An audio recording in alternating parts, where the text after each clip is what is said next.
The wrong woman will not just distract you, she will dismantle you slowly. She will make hesitation feel like wisdom. She will make your calling sound like a phase, and by the time you notice, your fire will already be cold. But the right woman will weaponize your faith, harden your discipline, and speak prophecy over your purpose. There is one decision that will either multiply your mission or murder it silently. It's who you build your life with. If you listen to this message with the focus of a man fighting for his future, you will walk away knowing exactly what kind of woman you must choose, or how to realign the one you already have. But if you skip it, if you drift one day, you'll look back at the ashes of your potential and wonder why it never ignited. A man's calling is not casual. It is sacred. It is not a side pursuit. It is a divine assignment written into the fabric of his existence before he took his first breath. And yet far too many men treat their mission as something to be shared with whoever merely shows up, not who is spiritually qualified to carry it beside them. You must understand this now. Your life's work is an altar, and the woman you allow beside it will either keep the fire burning or piss on it quietly while smiling to your face. She will not do it with hatred, but with soft suggestions, with well-meaning questions, with subtle undermining. Are you sure this is realistic? Maybe you should take a break. I miss the old you. These are not just phrases, they are slow poisons, and many great men have drunk them gladly because they came wrapped in affection. Henry Ford did not build an empire alone, but he was careful about who walked with him. His loyalty extended only to those who matched his belief. He did not explain his vision to doubters, and he did not beg for validation from those who could not see what he saw. His home was a place of alignment, not apology. Andrew Carnegie was no fool in partnerships. He surrounded himself with men who were loyal not just to him, but to the mission. He did not need constant praise. He needed conviction. When he sensed even the faintest misalignment in values or ambition, he separated fast. Because he knew that a divided house doesn't collapse instantly, it leans slowly until it cannot carry the weight of greatness anymore. You may be tempted to think, but she's kind, or she doesn't understand, but she's trying. My friend, this is not a matter of kindness. This is a matter of calling. A well-meaning woman who does not believe in your purpose is more dangerous than an enemy who does, because she will smile while softening your edge. The greatest mistake a man can make is giving the deepest parts of himself to someone who does not understand how sacred those parts are. Your ideas, your energy, your flame, all of it is divine material. And when you share it with the wrong woman, she will mishandle it. Not because she's cruel, but because she's unqualified. This is not judgment. This is protection. Your purpose is not a playground. It is not a mood. It is not a hobby you tinker with when she's comfortable. It is the fire that will either light your generation or be extinguished in compromise. And don't be deceived by short-term chemistry. There are women who will praise your ambition while slowly resenting the time it takes, who will celebrate your vision on stage but sabotage it in the home. The applause in public means nothing if you walk into a house where your purpose feels like a burden. A man must vet more than beauty. He must test for belief. He must ask himself, does this woman understand my fire? And can she carry oil to keep it lit when mine runs low? If the answer is no, he is not walking into love, he is walking into a trap. And if you're already in a relationship that is misaligned, you must not panic, but you must confront. You must speak vision aloud. You must test the response. Does she lean in or withdraw? Does she sharpen you or soften your edge? Because the wrong woman will always demand that you be less focused, less intense, less faithful to the call God gave you. But the right woman, she'll be your multiplier.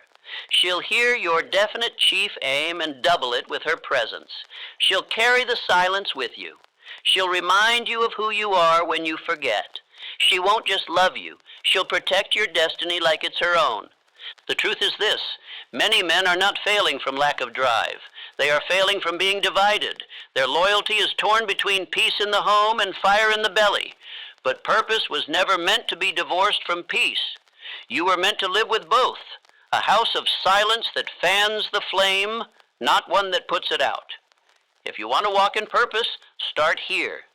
Do not share your soul with sabotage. Declare it. Install it into your subconscious. Build the wall before you build the empire. Protect the gate of intimacy with the same ferocity you protect your ambition. And remember this, you do not need a cheerleader, you need a co-builder. There is a law of the mind that few men understand, but every great man obeys. It is the law of the mastermind.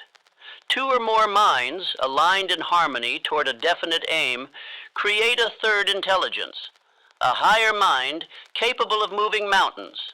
It is not theory, it is law. And while most men apply this to business, wealth, or war, the wisest among them know the most powerful mastermind a man will ever build is not with an investor nor a strategist. It is with his wife. A marriage is not a convenience. It is not a comfort system for your emotional weaknesses. It is a spiritual contract, and it is either a mastermind of multiplication or a silent agreement of mediocrity. The man who chooses well is not just loved, he is armed. He wakes up beside vision. He comes home to prophecy. He speaks his fears aloud, and they are transformed into fuel by the voice of a woman who believes, even when he doubts. Consider President Woodrow Wilson. After suffering a debilitating stroke during his second term, he was unable to govern with clarity or strength. His wife Edith stepped in, not to control, but to uphold. She shielded him, interpreted for him, protected his image, and sustained the office's direction. While critics whispered of secret influence, what was really happening was something far more sacred, the mastermind in marriage. A covenant not of lust or luxury, but of loyalty to a mission greater than both of them. Or take Thomas Edison, whose work demanded tireless nights and boundless focus. His wife was no celebrity. She was not loud. But in the silence of their home, she made sure the air was pure, the chaos muted, and the atmosphere aligned with genius. She was not a partner in the laboratory, but she was a protector of the temple. Edison's success did not happen in a vacuum. It happened in a chamber curated by faith and support. You must understand this.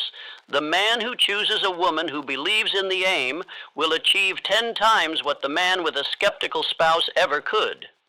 Because when two souls are in rhythm, doubt cannot survive. But when they are divided, even the simplest decisions become battlegrounds. And soon, the mission that once felt sacred starts to feel selfish, not because it is, but because it is being interpreted through the lens of someone who does not carry it. Most men do not fall because of external attacks. They fall because of internal misalignment. They speak one destiny, but they sleep beside resistance. They try to build like Carnegie, but live with a woman who secretly resents his ambition. This contradiction does not show up all at once. It erodes the will day by day. First, it's a complaint, then a comparison, then a coldness, and finally, apathy. Not in her, in you.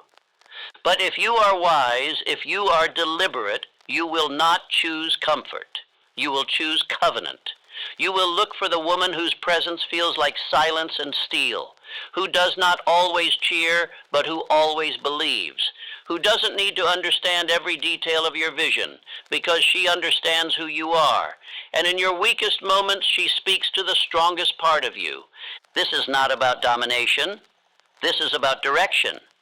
Two becoming one in purpose, not just in touch. A true mastermind marriage is built on clarity, repetition, and vision. It is spoken into being. It is maintained through ritual. It is fought for in prayer. And it is protected with the same ferocity you would protect your business, your health, your soul. But what happens when this is not the case? What if you are already tied to a woman who does not believe? Then you must lead. You must speak the vision aloud. You must invite her into the fire, not by demanding submission, but by modeling conviction. You must schedule a meeting not about emotion, but about mission. Share your definite chief aim. Share your blueprint. Ask not for permission, but for partnership. And watch. If she is the right one, she will not just agree, she will ignite. And if you are still single, then for the love of your future, do not confuse chemistry for calling. Do not mistake shared humor for shared destiny. Wait for the one who multiplies your motion, who adds peace to your progress, who hears your definite chief aim and rises to match it. You are not looking for someone who makes you feel alive. You are looking for someone who keeps you aligned. And the man who understands this, who chooses wisely, will not just rise. He will reign. My union multiplies my mission. I attract only that which sharpens me. I do not build beside confusion. I build beside clarity.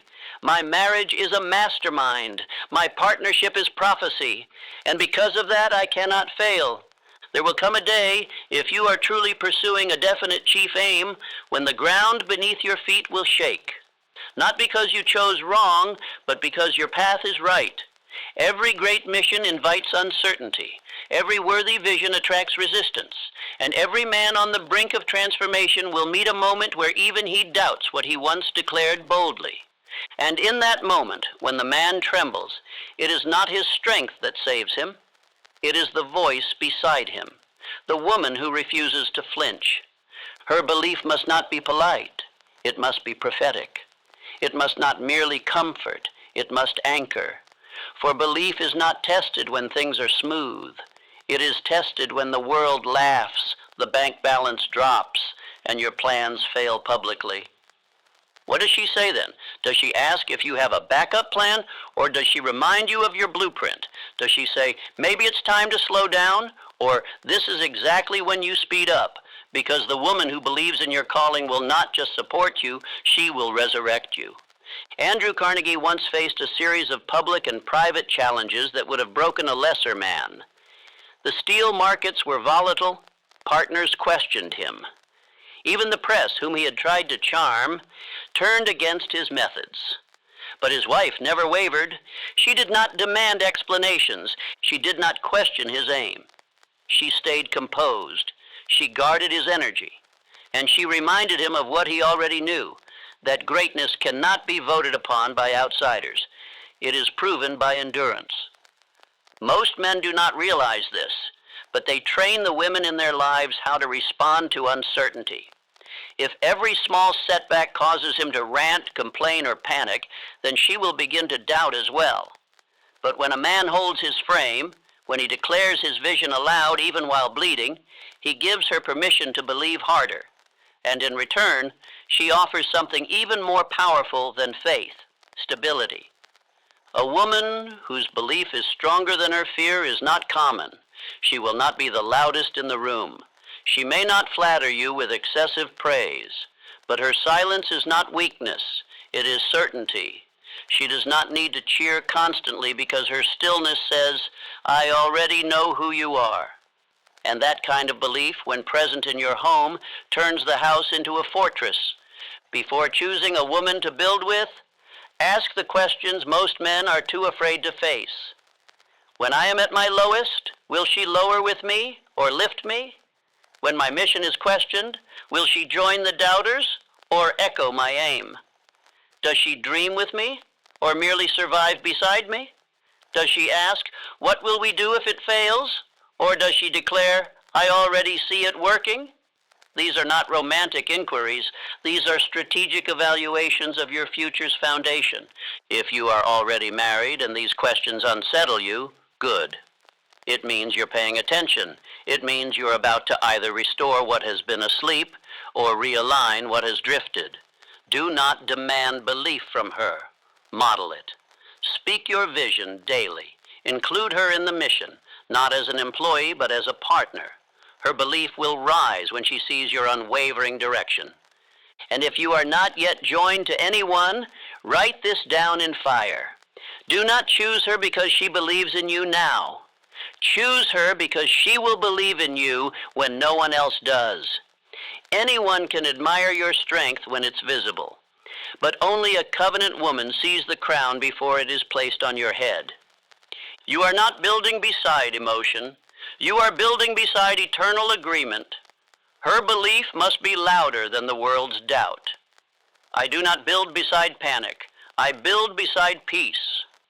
My mission does not compete with her fear because she left fear behind the moment she chose to walk beside destiny. And I am the man who does not confuse support with silence. I demand clarity. I cultivate peace. And I choose only what aligns with heaven's plan for my life. There are two kinds of women a man will meet on the road to purpose. One will flatter his ego, the other will fortify his spirit. One will intoxicate his senses, the other will ignite his soul. And unless a man has trained himself to recognize the difference, he will always choose the former, only to wake up years later wondering where his fire went and why he no longer hears God's voice. Beauty may catch your eye, but it is order that holds your destiny. A purposeful woman does not walk with chaos in her spirit. Her steps are measured, her silence is sacred, and her presence does not pull you off the path. It sharpens the path beneath your feet. She will not audition for your attention. She will not decorate her insecurity with charm. She will not beg to be loved. Why? Because she already knows who she is and whose she is. Her identity is not built on compliments. It is carved by conviction. A woman who is aligned with heaven's rhythm does not chase, and she does not entertain a man who drifts. She observes. She discerns. She waits for the one who speaks in vision, not volume. And when she walks with you, it is not to complete you. It is to multiply you. There is a subtle strength in her silence. She does not compete with your mission. She complements it. She does not try to be your purpose. She honors that you already have one. Her encouragement is not laced with expectation. She trusts in timing, not control. She listens without fixing. And most importantly, she knows how to wait, not in laziness, but in preparation. She is not in a hurry because she is not afraid. Her patience is not weakness. It is proof of order. A man who has not yet anchored himself to a definite chief aim will always choose convenience. He will seek someone who soothes his anxiety, entertains his boredom, and makes him feel good now. But a man who walks with vision is not seduced by ease. He does not need constant affirmation. He needs alignment. He does not choose based on comfort. He chooses based on conviction. He knows that the fire he carries requires a specific kind of atmosphere, not one filled with noise and drama, but one built on calm, consistency, and spiritual sharpness. Do not be fooled by appearance alone. The enemy knows how to dress a distraction in elegance. A woman may speak the language of purpose, yet carry the spirit of interruption. Watch not just what she says. Watch what grows around her. Does her presence make you more disciplined or more distracted? Do your habits improve or decay? Do you pray more or less? Do you rise earlier? Speak clearer? Work harder? Or has your life softened into a subtle drift since she arrived? If she does not sharpen your sword, she should not sit at your table. John D. Rockefeller, a man who built empires with surgical precision, once said that his home was his anchor, not a place of escape, but a place of order. His wife, Laura Spelman Rockefeller, was not loud in the press. She did not chase public admiration, but she was his stillness. In the storm of business, she was not a distraction. She was his center of gravity. He made decisions with confidence because he knew that the atmosphere at home would not sabotage him with emotional warfare. Behind every man who moves with power in public, there is often a woman who knows how to guard him in private. You must write this in your heart. She walks with grace because she walks with God. Her steps are not driven by desire. They are directed by divine order. She does not need to prove herself. She does not compete with your vision. She simply lives hers, and it is this alignment that draws the right man toward her like iron to magnet. And you, yes, you, must become the type of man who attracts depth, not distraction. If your life is filled with noise, that is what you will draw. If your life is filled with silence, direction, and fire, only those who respect sacred things will dare come close. The woman who belongs beside you will not try to tame your fire. She will stoke it with wisdom.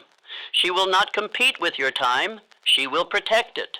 She will not make you question your aim. She will remind you to raise it higher. You do not need 10 options. You need one alignment. A woman of peace. A woman of preparation. A woman who carries presence, not performance. She doesn't try to look perfect. She is rooted. Her voice calms the storm in your chest. Her eyes don't flatter. They read you. Her words don't distract. They declare over you. She speaks when necessary and holds space when silence is stronger than advice.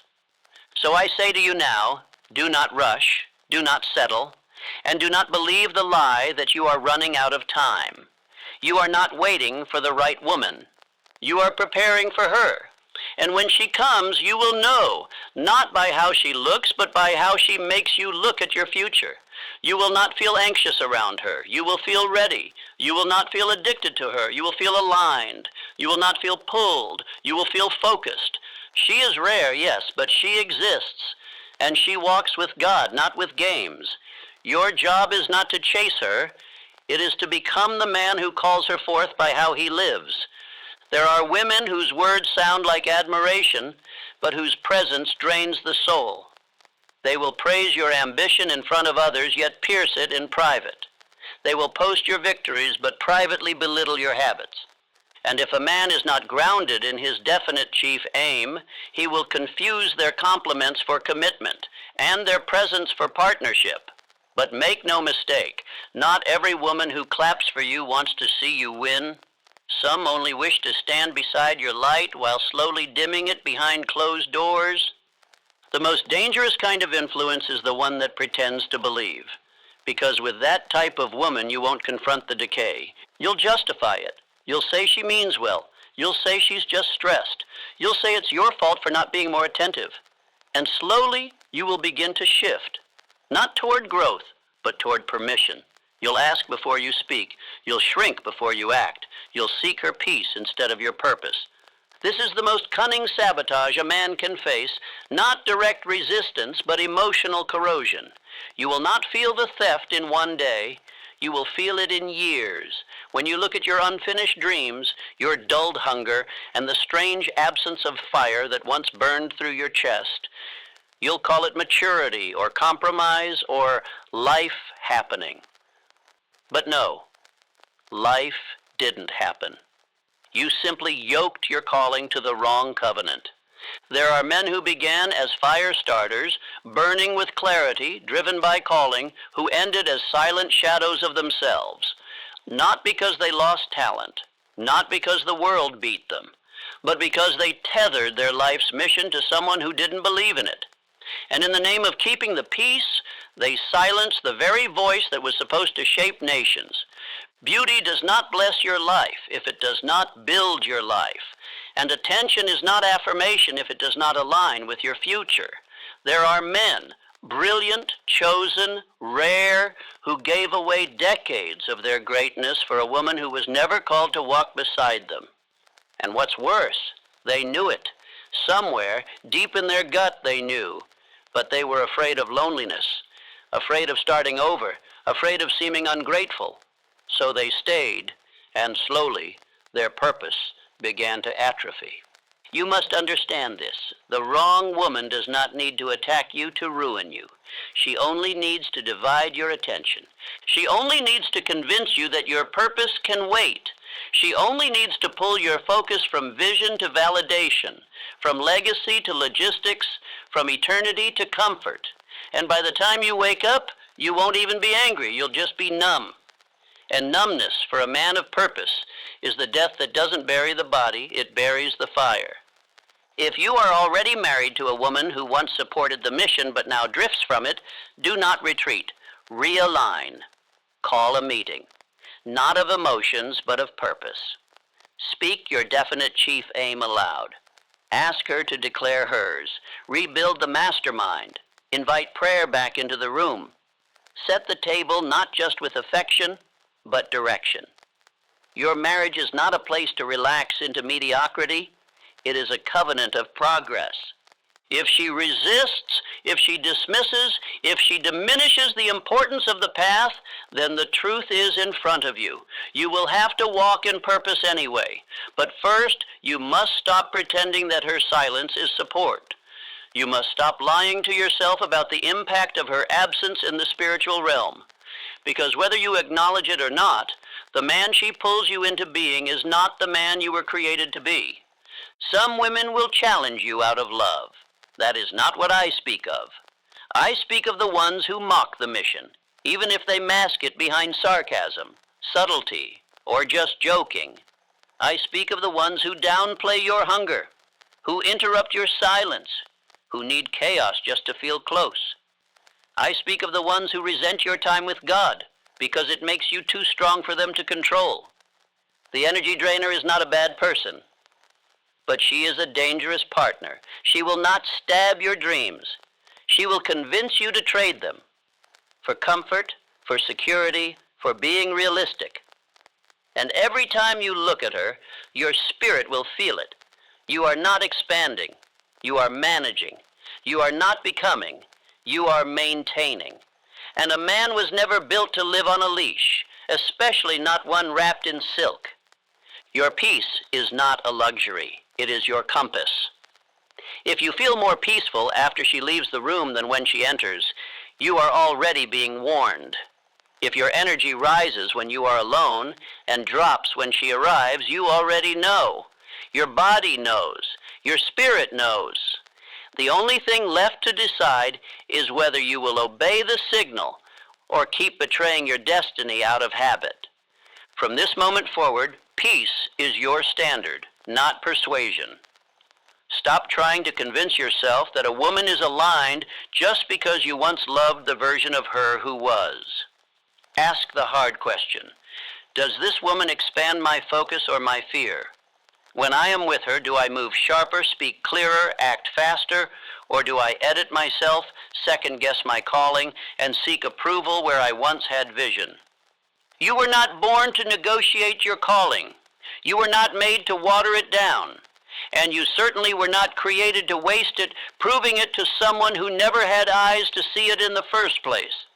A man of purpose must never forget that his calling is sacred, and sacred things require protection. Your definite chief aim is not a decoration. It is not a slogan. It is the organizing principle of your existence. And therefore, the woman you choose to walk beside you must not be selected out of boredom, loneliness, or charm. She must be selected through alignment.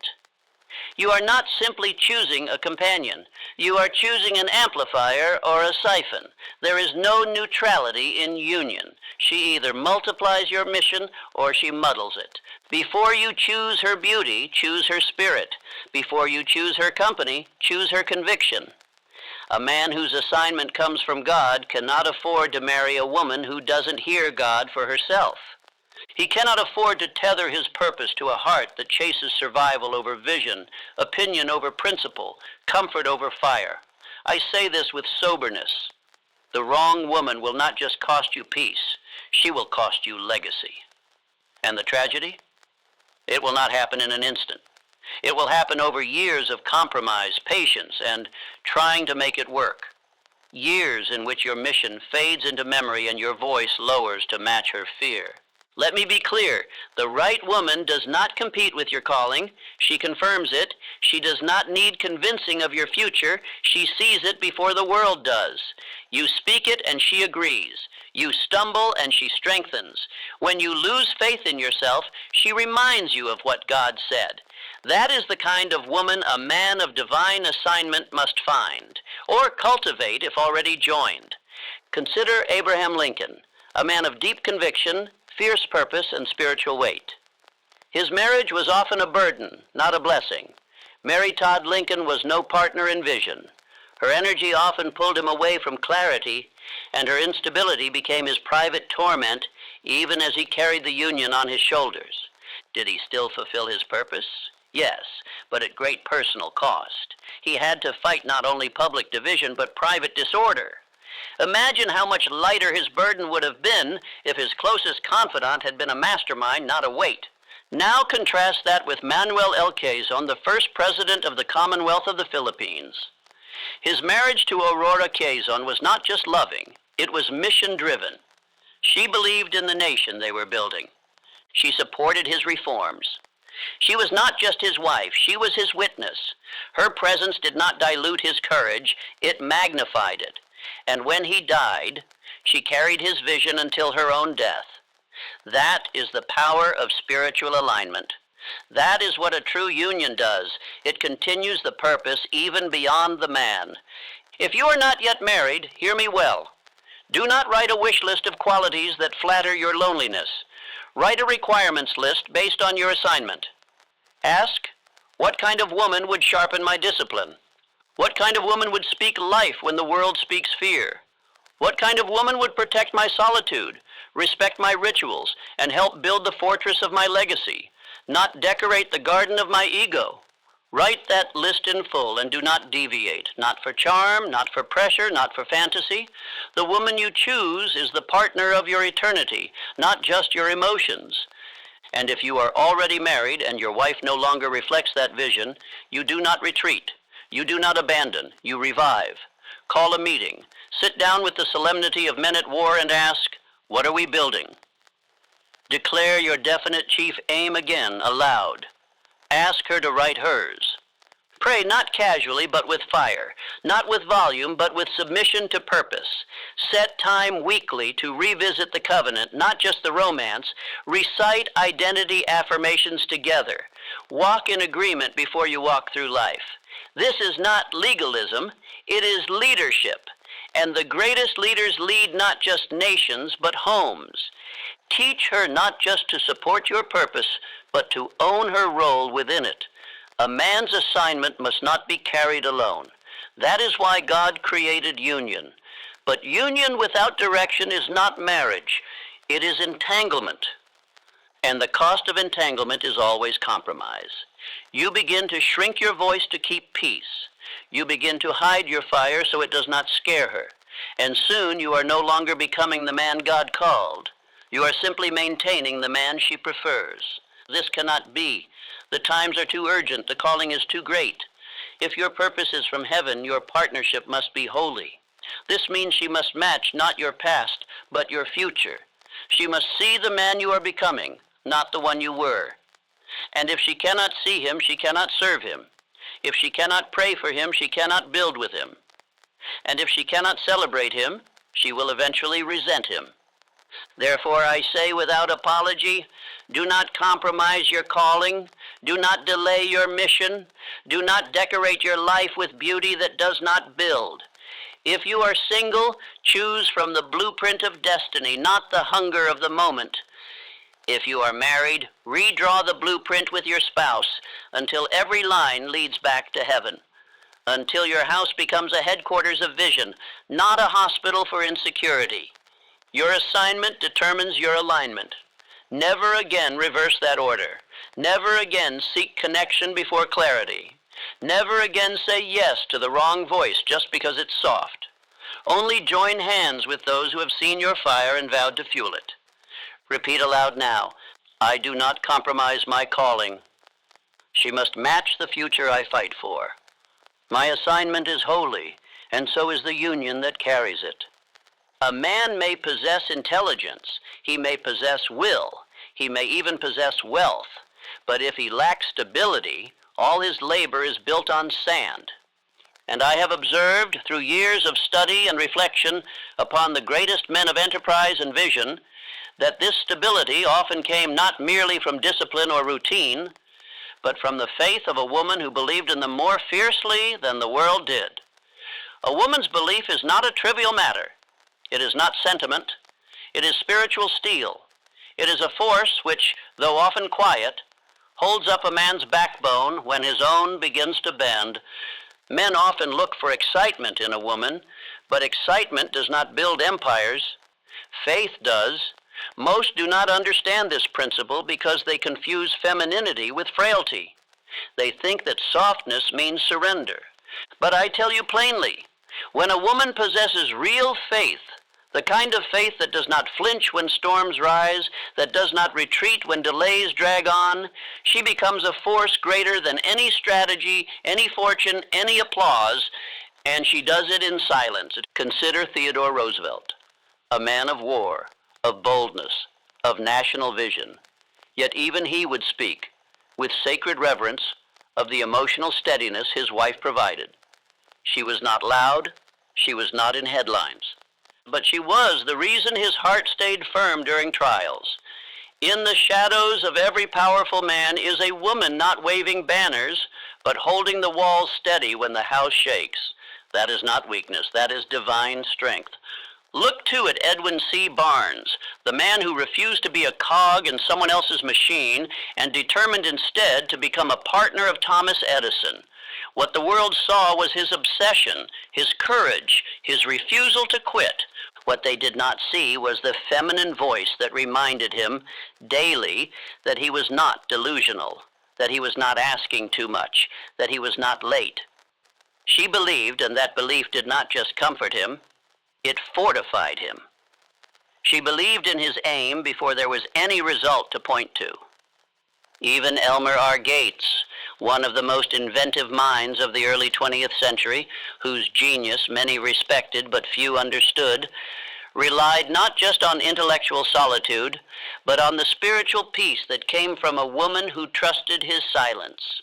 He was not ridiculed in his own home, he was revered. That difference is not minor. That difference determines whether a man's ideas live or die, whether his soul ignites or rusts. A woman's faith is a form of invisible fire. It cannot be measured in volume or visibility, but in vibration. When a man rises in the morning and hears, "I believe in you," it is more potent than 1,000 applause. But when a man returns home and feels you are too much, too late, too strange, he begins to shrink into permission instead of expanding into purpose. Now listen to me well. I am not speaking of the faith of dependency nor of flattery. I speak of the woman who walks in such alignment with purpose that her trust in God extends to you. She doesn't need the plan spelled out. She doesn't beg for comfort. She doesn't rush the outcome. She is still because she knows. That is not submission.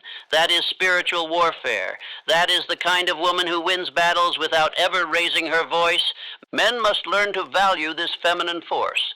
It is not merely support. It is not nice to have. It is necessary. Because when the darkness presses in and the bank account is thin and the vision has not yet materialized, you do not need noise. You need presence. You do not need solutions. You need stability. And there is no source more powerful than a woman who has submitted her heart to destiny and joined her voice to your victory. But hear this warning also. If her faith is absent, if she requires results before respect, proof before partnership, certainty before celebration, then you are not in union. You are in trial, and it will wear on you slowly, deeply, until your purpose becomes a burden you hide from her instead of a fire she guards for you. You will begin to question your instincts. You will begin to apologize for your ambition. And when that happens, your assignment begins to wither. You must choose a woman whose peace surpasses your pressure. One who, when the world questions you, leans in and says, "Build anyway." One who reminds you not of your weakness, but of your design. One who refuses to speak fear over your vision because she knows your voice is her future too. That kind of woman is rare, but she exists. And if you are married and your wife has lost that fire, lead her back to it, not with complaint, but with clarity. Share your definite chief aim again. Invite her into it again, and honor her presence when she aligns. Repeat this now. I am held by quiet strength, not loud fear. Her stillness is my fuel. I rise when she believes, and I choose the woman whose faith does not shake. Let us continue. There is no force in man more powerful than the emotion of sex. It is not merely an urge of the body, it is a movement of the spirit, a divine spark which, when properly directed, becomes the fire by which nations are built, books are written, fortunes are created, and legacies are secured. But this same fire, when misused, becomes not creation but destruction. A man who misplaces his sexual energy is like a blacksmith who swings his hammer wildly, unaware he is shattering the very forge he's meant to build upon. The greatest lie men have been sold is that sex is just physical, that it is casual, harmless, recreational. But listen to me carefully. The sexual bond is not flesh meeting flesh. It is spirit mingling with spirit. It is a spiritual exchange, not a transaction. When a man gives his body to a woman without divine alignment, he is not relieving pressure. He is leaking purpose. Over time, he does not just feel empty. He becomes directionless, foggy in thought, weak in conviction. His fire begins to flicker not because of lack of vision, but because he gave his vitality away to someone who did not guard it. Sex, when consecrated, when tethered to sacred union and shared purpose, becomes not a drain, but a multiplier. In such a union, it sharpens focus, calms chaos, and amplifies clarity. That is not myth. That is law. But when the act is stripped from meaning, when it is shared with women who do not carry the same spiritual blueprint, then the body is satisfied temporarily, but the soul is starved. And over time, that starvation eats away at your mission. I have seen too many brilliant men fall, not from failure in business or battles, but from careless leakage of power through uncontrolled lust. They believed they could be great without being guarded. They thought they could serve destiny while obeying their impulses. But greatness is not built in such compromise. You cannot build an empire with a foundation made of scattered energy. You cannot reach the summit when every night you drain your vitality into a woman who does not walk in step with your vision. You must understand the difference between release and alignment. Release is easy. It takes no thought, no control, no direction. But alignment, that is sacred. Alignment is when you share your energy with a woman who multiplies your clarity, who sharpens your mission, and who draws you closer to purpose, not further. Sex with such a woman becomes not a detour, but a discipline. It reminds you of who you are and why you rise each morning, and you leave not weakened, but fortified. There are men who waste decades of progress because they mistake chemistry for covenant, because they chase momentary satisfaction over eternal synergy, and they wonder why they wake up tired, distracted, and divided. Their mind is not confused, it's split. Their body is not weak, it's overexposed. Every act of sex is a decision to unite your spirit with hers. And if she does not carry your vision, you have made a contract with sabotage. Even in marriage, the act must be honored, not assumed. Husbands, hear me. You must treat the union with as much reverence as your purpose. You must guard it, feed it, align it, speak vision before intimacy, pray before pleasure. If your sexual connection does not draw you deeper into discipline and duty, then it is time to revive its foundation. And if you are not yet married, do not trade potential for pleasure. Wait not for perfection, but for purpose. A woman aligned with your assignment is worth more than 1,000 unaligned temptations. The transmutation of sexual energy, as I have taught before, is the single most powerful method for transforming passion into production, desire into discipline.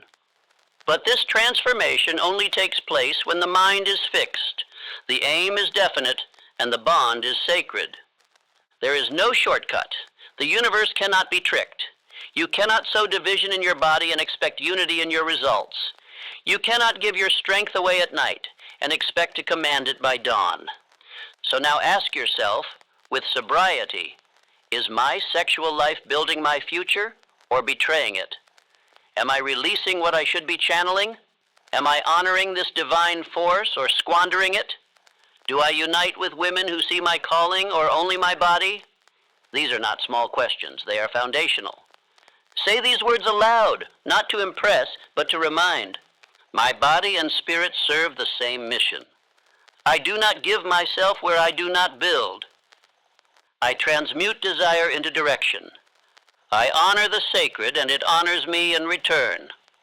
Let no man fool himself. Let no culture seduce him into passive self-destruction. The man who commands his sexual energy commands his entire life, and the man who joins that energy with a woman of alignment becomes unstoppable. A marriage left adrift will always drift downward.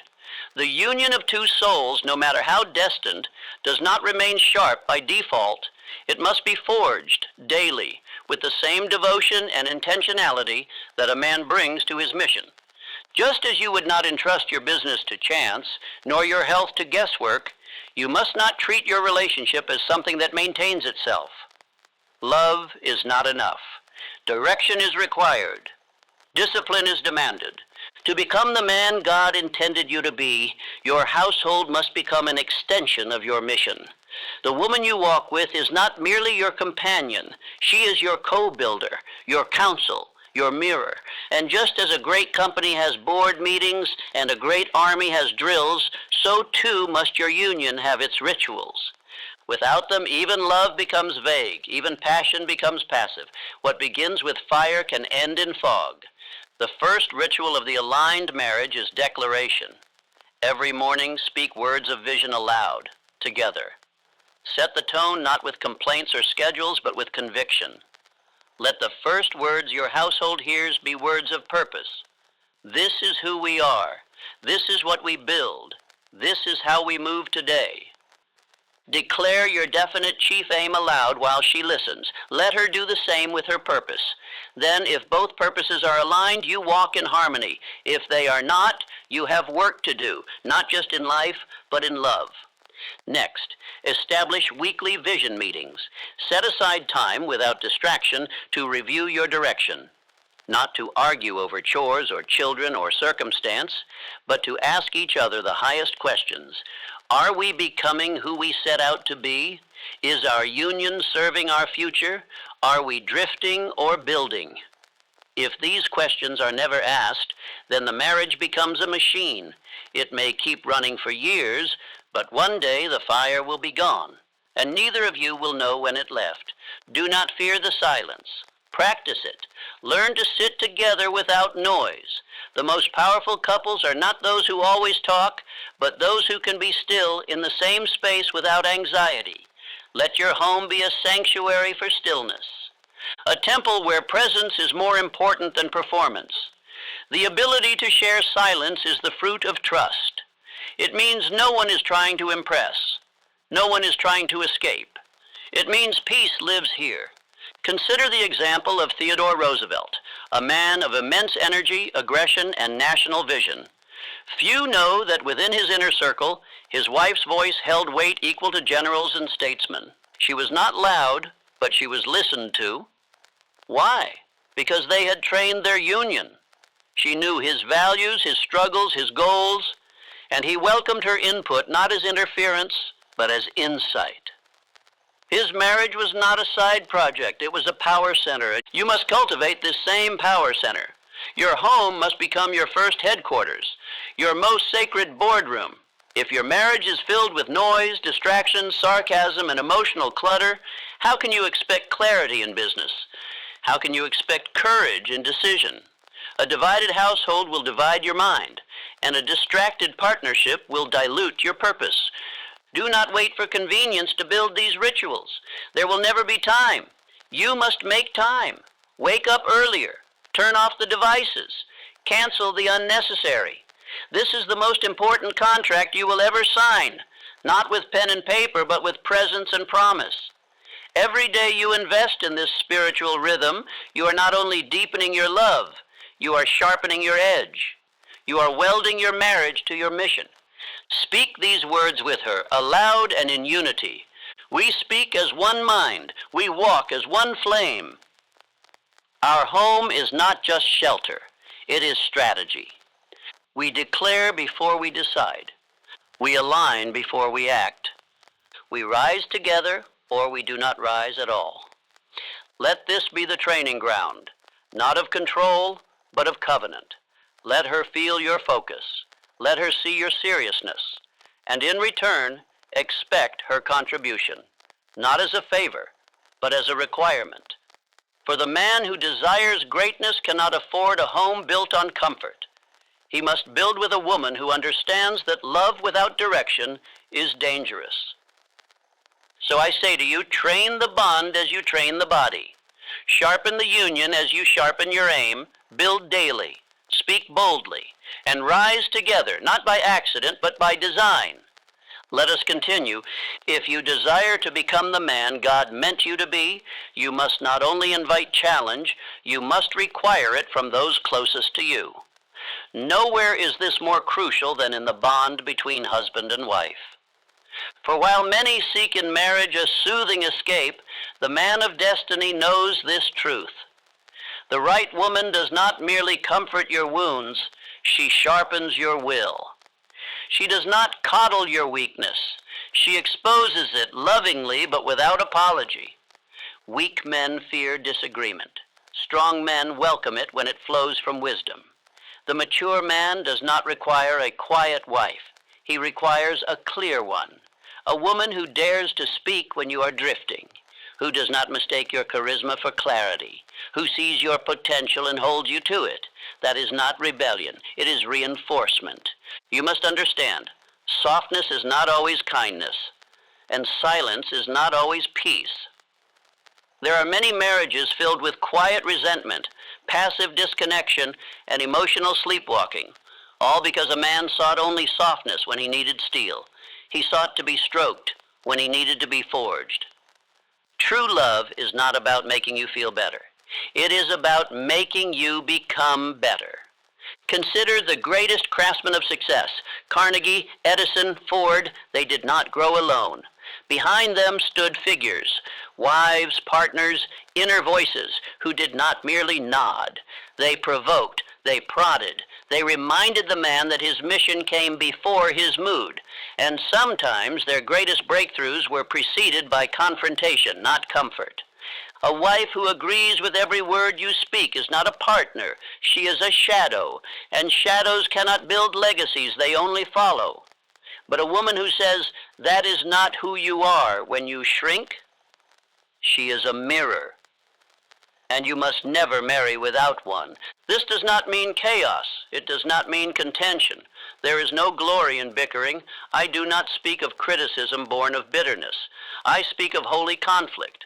Constructive, refining, purpose-driven friction that sharpens both of you. Just as iron sharpens iron, so too must you welcome a voice that doesn't echo but elevates. You must train yourself to listen, even when it stings, especially when it stings. Because the words that wound your ego often wake your spirit. Your wife is not your subject. She is your counsel. And if she has no space to speak freely, the danger is not that she will grow silent. The danger is that you will. Too many men become dull because they mistake agreement for peace. They confuse harmony with growth. But harmony without truth is a lullaby sung to a dying dream.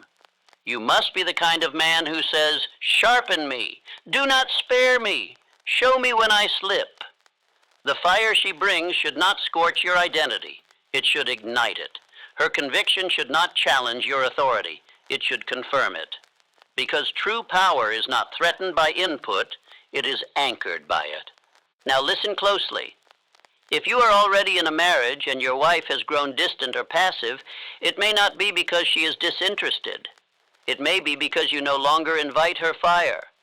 Perhaps you have punished her honesty before, or silenced her vision. You must now rebuild that bridge. Go to her. Not as a dictator, but as a man hungry for truth. Say, sharpen me again. I am listening. And if you are not yet married, then let this be your code. I will not choose a woman who merely celebrates my potential. I will choose the one who demands it. One who does not mistake love for silence. One who can see the cracks and speak. Repeat this aloud and make it part of your covenant. I am sharpened, not silenced. Love makes me more, never less. I welcome fire, for it forges me. My partner does not worship me. She builds me. I do not fear challenge. I fear comfort without purpose. Build a home where growth is not an accident. It is a requirement. Where truth is spoken not as an insult, but as an offering. Where both voices matter, not because they are equal in tone, but because they are aligned in aim. And should the world question this union, let it. Let others chase peace through avoidance. You are a builder. You are a king. And kings are not shaped by yes men or compliant shadows, but by wise women who know when to say no. Sit in silence, no distractions, no noise, just you and the truth. Take out a sheet of paper. At the top, write these words in large letters, my definite chief aim. Below it, write the very thing your soul has whispered to you for years. Do not write what pleases others. Do not write what sounds safe. Write the truth, what you must build, what you must become, what you were sent here to fulfill. This aim is not a dream. It is a divine instruction. The clearer it is, the more heaven and earth will begin to bend toward it. This aim is your altar, and your life must revolve around it. Next, beneath that sacred aim, write this question. What kind of woman would multiply this? Do not list traits based on beauty, trend, or fleeting charm. Think deeper. Would she be rooted in faith, steady in pressure? Would her silence sharpen you more than another's praise? Would her belief anchor you when yours trembles? Write it, detail it. This is not fantasy, it is preparation. The man who does not define the woman who should stand beside him will settle for the one who stands nearest. Now write the second question. This one more painful. What have I accepted in the past that diluted it? Recall every compromise, every distraction, every relationship that fed your flesh but starved your future. Every moment you allowed softness to replace structure. Be honest, brutally honest. Write down the traits, the tolerances, the small concessions that slowly pulled you from your path. The wrong partnership does not derail your life in a single moment. It leaks it over years. Write it, face it, then burn it. That list has no place in your future. Take the new list of what multiplies your aim and place it somewhere sacred. On your mirror, on your desk, in your wallet. This is not a list of desires. It is a list of requirements. Speak it aloud every day. Measure every woman not by appearance, but by alignment. And if you are already married, use this list not as judgment, but as invitation. Invite her to rise with you. Share your aim. Ask her to add hers. Create a shared altar. Revive the mastermind. This exercise is not sentimental. It is structural. It is how builders guard the blueprints of their life from emotional sabotage. You are not just choosing a partner. You are choosing the co-author of your legacy. Choose wisely, or rebuild with the one already beside you, but never drift again. Now turn the page, because what comes next will not just protect your destiny, it will multiply it. There comes a moment in every man's pursuit when he realizes that power alone is not enough. Wealth will not satisfy the soul. Acclaim will not secure the spirit. And even legacy, if pursued without reverence, will leave a man with monuments made of marble, but no peace in his chest. That is when he remembers what was always true. That man was never designed to walk alone, not merely in partnership with another human, but in sacred agreement with his Creator. And in the rarest of covenants, he finds one who walks beside him not toward comfort, not toward applause, not even toward prosperity, but toward God himself. Purposeful love does not wander. It ascends. It does not drift from pleasure to pleasure. It marches with focus toward heaven. You must ask yourself, does your union move you closer to the throne or further into the noise of the world? Are your prayers stronger together than they are alone? Does she believe not just in you, but in the sacredness of the path you have chosen? For the greatest mistake a man can make is to treat marriage like romance and forget it is ministry. Two souls tied in covenant have the power to multiply miracles or to double destruction.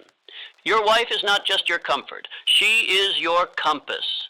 And if her needle points toward fear, self-preservation, or emotional drift, then your ship will never find its port. But if she seeks wisdom, if she speaks life, if she bows her head beside you in sacred expectation, you are already a wealthy man. A real union is not built on desire, it is built on direction. Too many men confuse chemistry for calling. They chase excitement and find themselves married to confusion. But the man who chooses based on divine alignment finds that every step forward is reinforced by heaven. Do you speak about purpose together? Do you dream together? Do you bring your plans before God as one? This is not religious ceremony. It is strategic covenant. Prayer is not passive. It is preparation.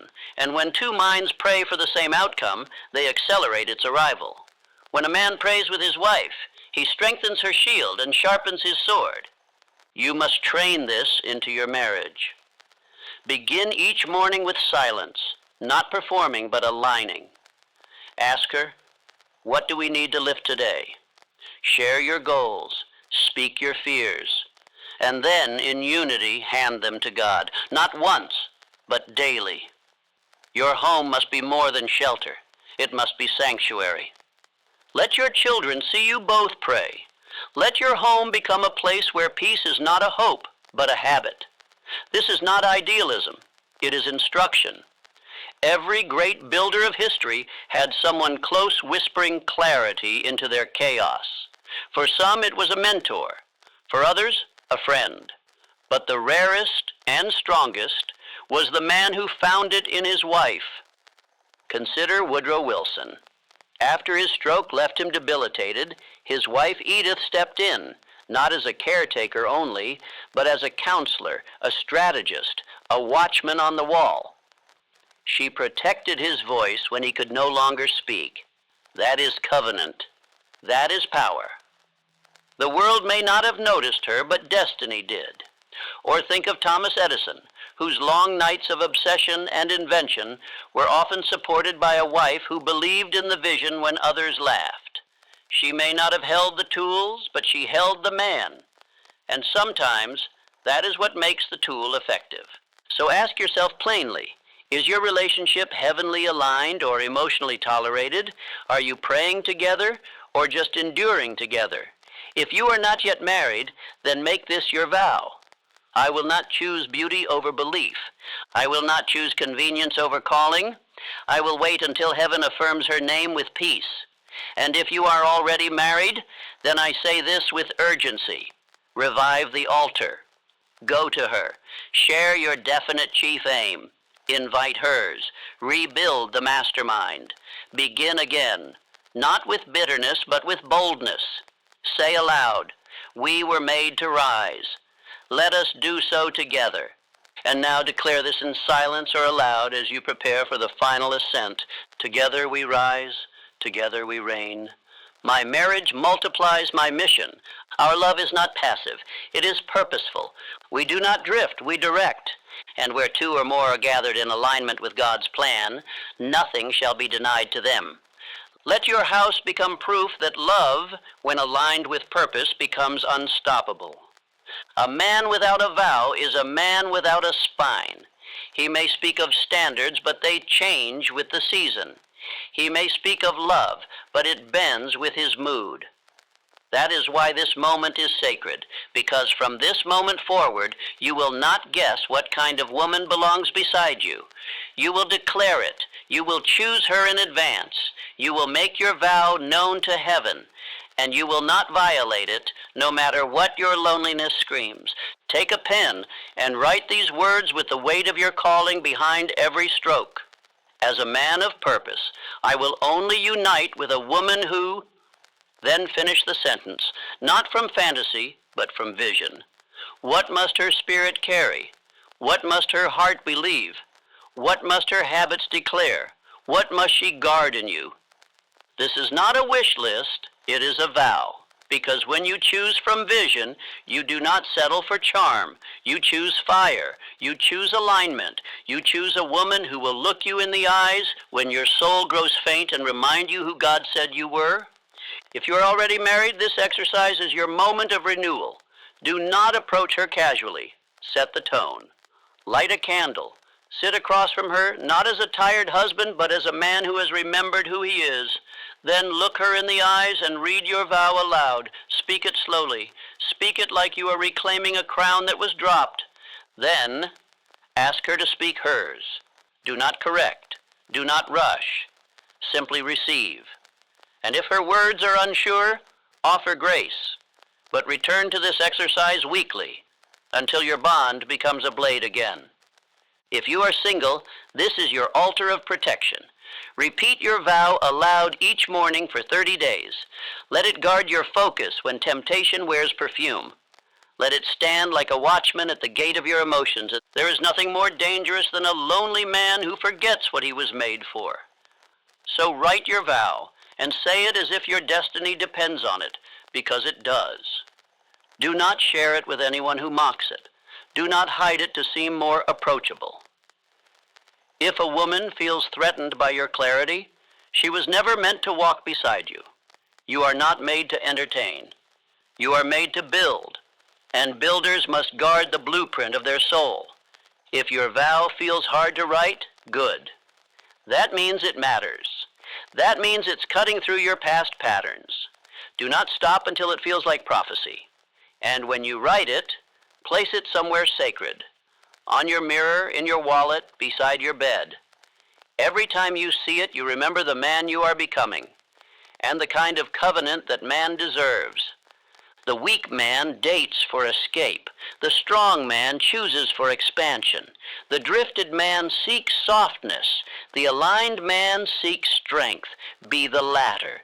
Become a man of vow, and let heaven align the woman who belongs beside you, not because of need, but because of purpose, not because of emotion, but because of mission. And if you are married, then repeat this silently after your renewed vow. We will not live from memory. We will live from mission. We will not tolerate drift. We will train direction. We will rise together, or not at all. Let this vision covenant ceremony be the beginning of your next chapter. Let it be the moment you stopped searching from your wounds and started choosing from your wisdom. You were never meant to wander blindly in love. You were meant to lead boldly, wisely, and without apology. There is a peace that does not come from money, applause, or position. It comes from knowing, deep in the marrow of your soul, that you chose her right. You did not bow to lust. You did not chase comfort. You did not fill the void with noise. You waited. You watched.